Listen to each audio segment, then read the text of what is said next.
Hello, amazing English learners, and welcome back to Easy English Tales.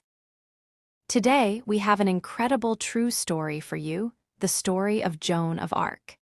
In the next few minutes, you will discover how a simple teenage farm girl who could not read or write heard mysterious voices and ended up leading the entire French army. We'll see how she convinced a prince to trust her, won an impossible victory, and crowned a king in a land controlled by his enemies. Learning her story will be exciting, and it will also help you practice your English listening skills and learn new words and vocabulary about history, courage, and faith. By the end of this video, you will understand why a girl with no power became one of history's greatest heroes. So, how did this quiet girl from a small village become a warrior feared by her enemies? And what was the secret that made a prince give her an entire army? Let's find out. Our story begins in a small village in France, many years ago, around the year 1412. A baby girl was born. Her name was Joan. Her country, France, was in the middle of a very long and terrible war with England. This war was called the 100 Years' War. It was a very difficult time for the French people. The English army was strong and was winning. They controlled many parts of France, and the French people felt weak and afraid. Joan was a normal girl. She grew up on her family's farm, helping with the animals and working in the fields. She was very religious and loved to pray every day. But when Joan was about 13 years old, something amazing, something she could not explain, started to happen. She began hearing voices. She believed these voices were sent to her from God by saints. These voices gave her a very important and very dangerous mission.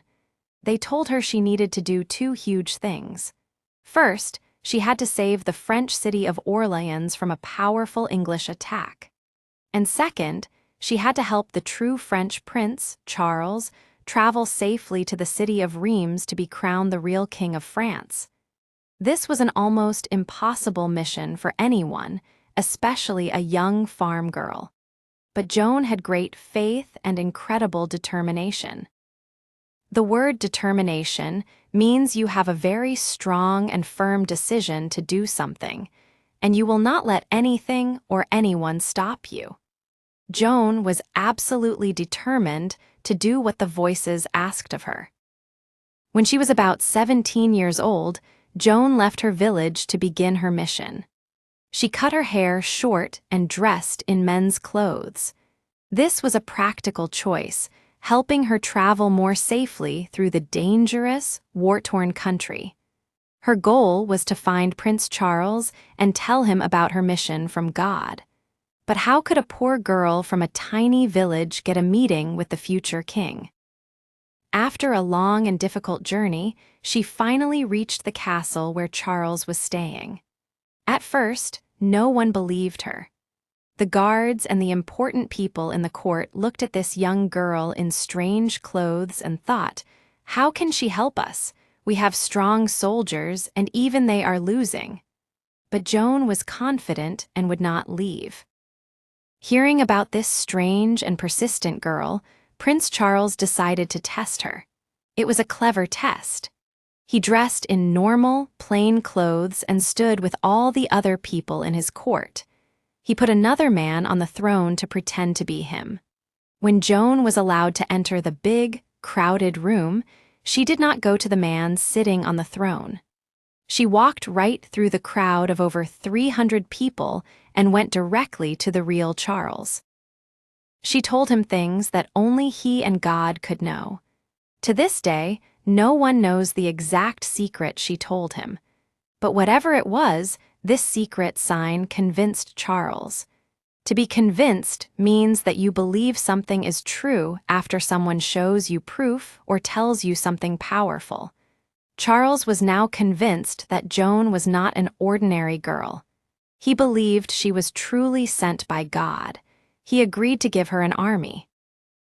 Joan of Arc was given a beautiful suit of white armor and a white horse. She did not carry a sword to fight people.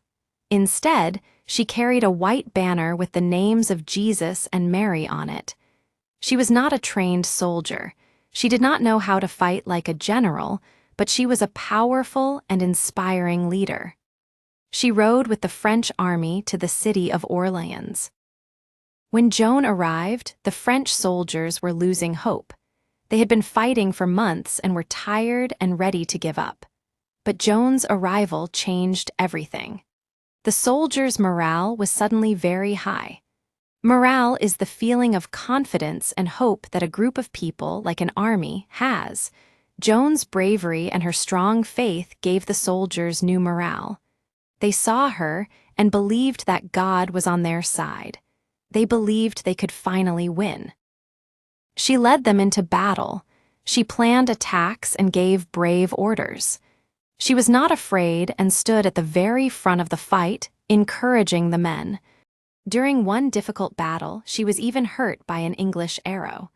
But she pulled the arrow out of her own shoulder and returned to the fight. Seeing this incredible bravery, the French soldiers fought even harder. Just 9 days after Joan arrived, the English army left Orleans. The French had won a huge, impossible victory. It was a true turning point in the 100 Years' War. The people of France started to call Joan of Arc the Maid of Orleans. They saw her as a miracle. After saving Orleans, Joan told Charles it was time for the second part of her mission. He needed to be crowned king in the city of Reims. This was very important. A king who was crowned in the great cathedral of Reims was seen by all the people as the true king of all of France. But there was a big problem. The city of Reims was deep inside enemy territory, far away. The journey would be long and extremely dangerous. But Joan led Charles and his army through the English-controlled lands. Her fame spread. City after city that was once loyal to the English opened their gates to them without a fight. They were inspired by the Maid of Orleans and wanted to be loyal to their new French king. Finally, they reached Reims. In the great, beautiful cathedral, with Joan standing by his side holding her banner, Charles VII was officially crowned King of France. Joan's mission was a success. She had done everything the voices had told her to do. But Joan's story does not have a happy ending. After the coronation, some powerful people in the king's court became jealous of her. They did not like that a farm girl was so famous and powerful, and the war was not over. During a small battle a year later, Joan was captured by enemy soldiers. These soldiers then sold her to the English. Her king, Charles, the man she had worked so hard to help, did nothing to save her. She felt betrayed.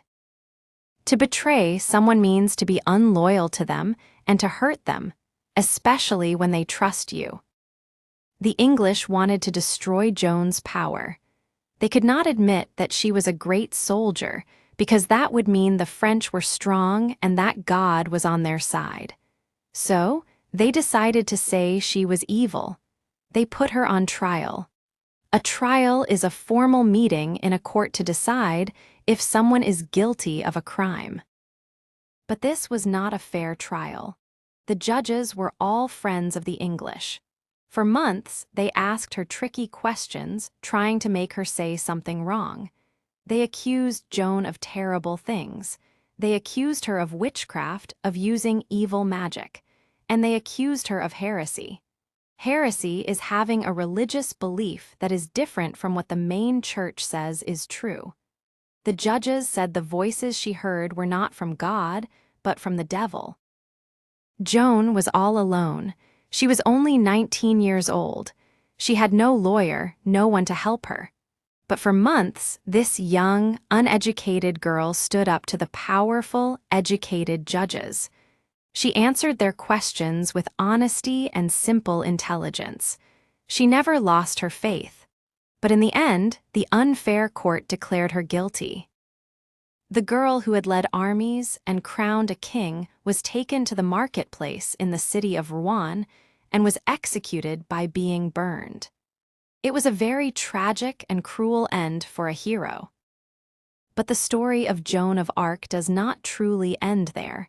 Her death made her even more powerful. The French people were shocked and angered by her execution.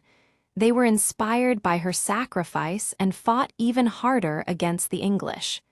25 years after her death, the 100 Years' War was over. France was finally free, just as she had dreamed. King Charles VII, the king who had betrayed her, later ordered a new trial. This new trial looked at all the facts again and declared that Joan of Arc was completely innocent of all crimes. She was not a witch. She was a hero and a martyr for France. Hundreds of years passed, but people never forgot the girl warrior. Her story of faith and courage continued to inspire people all over the world. Finally, in the year 1920, the Catholic Church officially made her a saint. Joan of Arc's legacy is very strong. A legacy is the long-lasting impact a person has on history, even after they are gone. She showed that great courage can come from a simple heart, and that one person with strong belief can change the world. She remains one of history's most amazing and inspiring figures.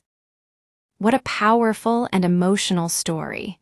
A teenage girl who became a warrior, a hero, and a saint. What part of Joan's life amazed you the most? Was it her bravery in battle, her intelligence at her trial, or something else? Please tell us in the comments below.